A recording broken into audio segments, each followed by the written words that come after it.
افطار کے بعد اگر دو نشانیاں ظاہر ہو جائیں تو آپ سمجھ جائیں کہ اللہ تعالیٰ نے آپ کے روزے کو قبول کر لیا ہے، کیونکہ ہمارا روزہ رکھنا یہ بڑی بات نہیں ہوتا ہے، ہمارا کسی بھی نیک عمل کو نیک کام کر لیا ہم نے، یہ بڑی بات نہیں ہے، بلکہ اللہ تعالیٰ اس ہمارے عمل کو قبول فرما لے تو بڑی بات ہے۔ تو ہم نے روزہ رکھا، آخر یہ ہمارا روزہ قبول ہو بھی رہا ہے کہ نہیں ہو رہا ہے، اس بات کا جاننا بہت ضروری ہے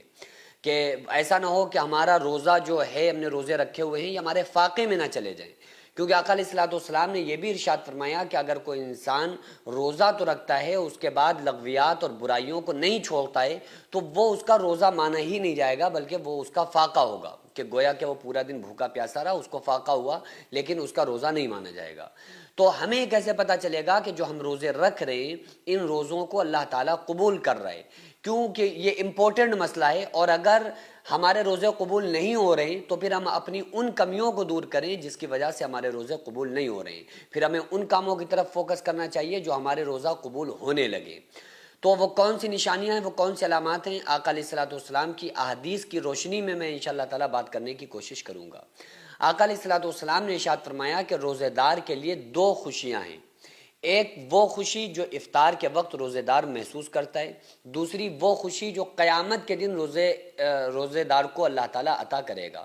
افطار کے وقت روزے دار کی خوشی کون سی ہوتی ہے؟ وہ خوشی کہ بندہ بیٹھا ہوا ہے اور افطار کا دسترخوان لگا ہوا ہے، اور دسترخوان پر وہ بندہ بیٹھا ہوا ہے روزے دار، اور جیسے ہی اذان ہوتی ہے، ٹائم شروع ہوتا ہے اور افطار وہ بندہ کرتا ہے، تو اس وقت جو بندے کو خوشی ملتی ہے نا، ایسی خوشی اسے زندگی میں ملی ہوئی کبھی نہیں ہوتی ہے۔ دسترخوان لگا ہوا ہے اور روزے دار بیٹھا ہوا ہے، تو جیسے ہی وہ روزے دار افطار کرتا ہے، اس وقت جو بندے کو خوشی ملتی ہے نا، سارے دن کی بھوک پیاس شدت تپش سب ختم ہو جاتا ہے، بس وہ جیسے ہی ایک کھجور منہ میں رکھتا ہے تو اس وقت ایک بڑی عجیب سی خوشی ہوتی ہے نا، کہ جیسے جنگ جیت لی ہو۔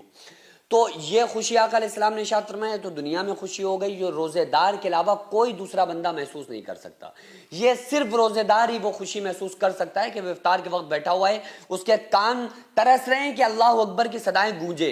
اور بس وہ بیٹھا ہوا ہے، اندر اندر وہ ایسا خوش ہو رہا ہوتا ہے، اس کے دل میں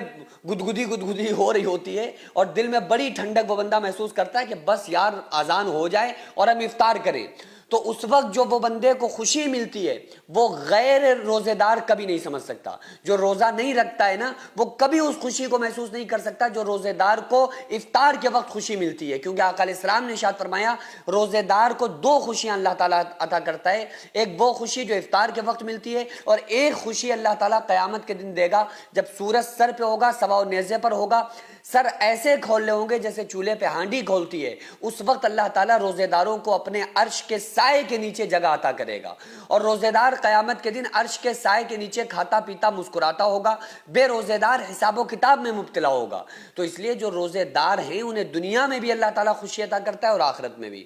تو افطار کرنے کے بعد اگر بندے کو یہ ریلائز ہو جائے کہ ہم اگلے دن بھی روزہ رکھیں گے اور اللہ تعالیٰ کا قرب اس بندے کو حاصل ہو جائے، تو یہ نشانی اس بات کی ہوتی ہے کہ اللہ تبارک و تعالیٰ نے اس کے روزے کو قبول فرمایا۔ دوسری وہ خوشی حاصل ہونا، وہ ایک ٹینشن نہیں، اگر اللہ تعالیٰ کو کسی کے روزے کا کوئی مطلب نہیں ہوتا ہے تو وہ کیا ہوتا ہے اس بندے کے ساتھ کہ وہ افطار کے وقت وہ خوشی ہی اسے نہیں ملتی ہے، وہ تو پھر یہ سوچتا ہے کہ یار اب نہیں رکھیں گے، بس ہو گیا غلطی ہو گئی رکھ کے، اب نہیں رکھیں گے، تو